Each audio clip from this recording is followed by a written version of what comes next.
witches, how you doing today? It is a lovely day here in Edmonton, Alberta, and yeah, we're coming to talk to you about integrating the magic of witchcraft into your everyday. For those of you who are new around here, my name is Taya. Welcome to the channel. We talk about all sorts of things witchcraft, especially traditional witchcraft, but lots of just general witchcraft stuff. And for those of you who are returning viewers, maybe coming in from another video, welcome back. Thank you so much. And yeah, all of you, please consider subscribing. It's a really great way to help us build the channel. So integrating the magic of witchcraft into every day. Compartmentalization is sort of, it's a way of life now, right? We separate our work life from our home life. We're always talking about balance, right? But they're very separate things. We try to keep them separate. We have different friend groups, our mom friends versus our work friends. We tend to separate the things in our life because when different groups come into contact, it can lead to chaos. It can be messy, right? Will my mom friends like my work friends? I don't know. I don't want to deal with it, right? And we do that with our mundane life and our witchcraft or our magical life. We tend to separate them, right? So we tend to look at the world in terms of categories, and those categories are based on differences. And what could be more different than our mundane and our magical life?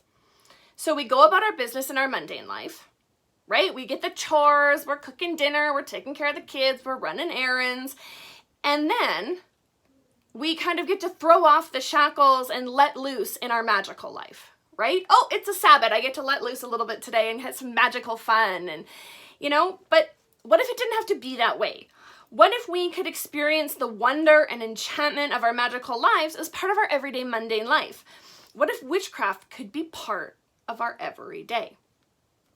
One of the reasons that we tend to glorify traditional or folkloric witchcraft, or at least I know I do, is when we look at the way witchcraft used to be before our modern age, when people wouldn't even consider themselves witches, is that when we look at it, what we see is magic that's integrated into daily life.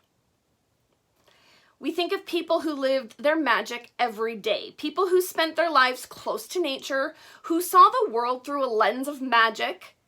Their world and their craft were interconnected forces. It was like one and the same. And I think that's something that a lot of witches today are wanting, a connection with the world around them where our day-to-day lives are made up of a magical and spiritual fabric. And compartmentalization has sort of taken that away from us, right? By separating the magic out of the mundane. And I think that's also something that comes with all of our scientific advancements, right? And it's sort of things that used to be considered magical, like the sun rising every day. We now have very mundane scientific reasons why that happens. But there's still a magic to it. It's okay to find the magic in those things. So anyways, how do we get our magic back into our everyday?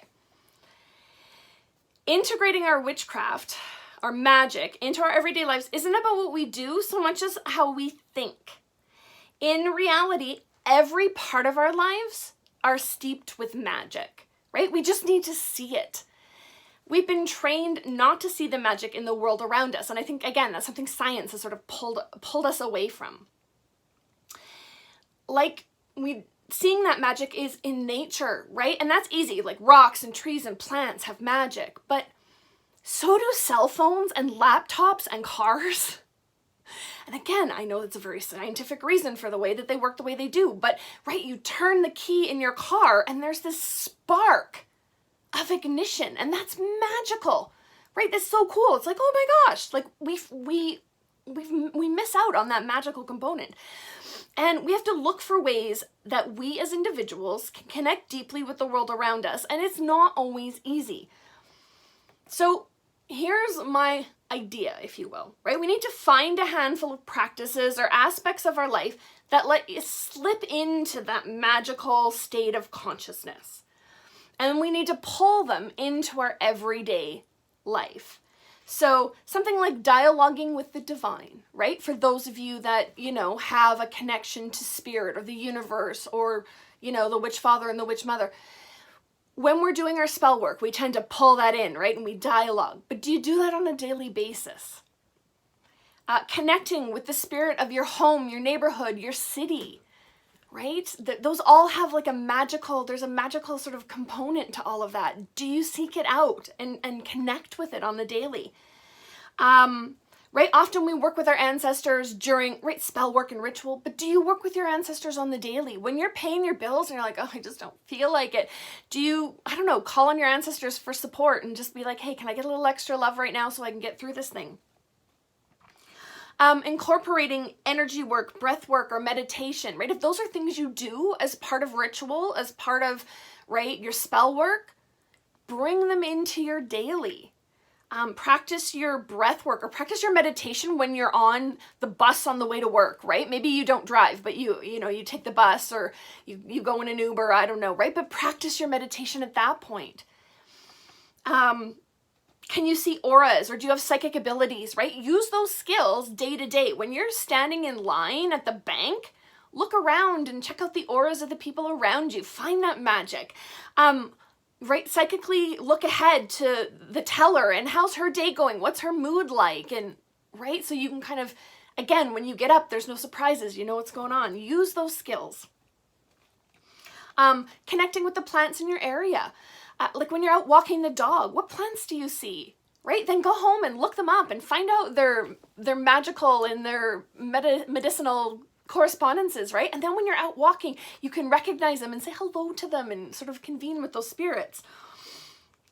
Communicate with the spirits of your electrical devices. Like I said, your cell phone and your laptop and your car, they all have a magical component. And if you're into like animism, they have a spirit of their own. Connect with it. Right? We sit there with our phones all day, but do we ever think about the magic that is in our hands? Right, so that's another way to connect with the spirits of our electrical devices. Listen to witchy podcasts when you're commuting or when you're doing your chores. I listen to them when I'm folding laundry. I hate folding laundry. It's just the bane of my existence.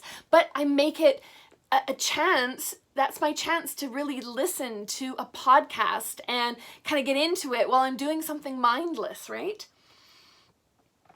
Find the magic in your hobbies. I sew. I do lots of sewing, mending, that kind of stuff. And finding the magic in that has been revolutionary. Just, it's very mindful work. And I use it as a meditative practice now. And my big one, study metaphysics. There's a really great video. I'm going to link it down below in the in the description of the video. It's by a channel called Foolish Fish, and I'll just link the first video, and I think it's a 2 or 3 video series, and it's like metaphysics for occult practitioners. Fascinating. And what it really, when I watched it, it made me go, oh, science isn't all that. There's a lot of things that we can't explain that happen, like how particles move differently whether they're being watched or not. And so it really, for me, it helped bring some of the magic back into science. So study your metaphysics. There's some really great stuff there. I'll link that video in the description if you want to check it out. So how do you incorporate your witchy magic, your magical mindset? How do you incorporate that into your everyday? And it's, again, not so much about doing something drastically different, but pulling some of those things we do in ritual and in spell casting and in these magical parts of our lives and bringing it into our mundane lives to create a more magical, connected experience. So what do you do? How do you sort of integrate your magic, your witchcraft into your everyday? I'd love to know. I'm sure there's like a ton of ideas out there. So yeah, leave us a comment. Let's chat about it. And otherwise, yeah, that's the video, man. We'll check you in the next one. Mwah. Thanks so much for hanging out.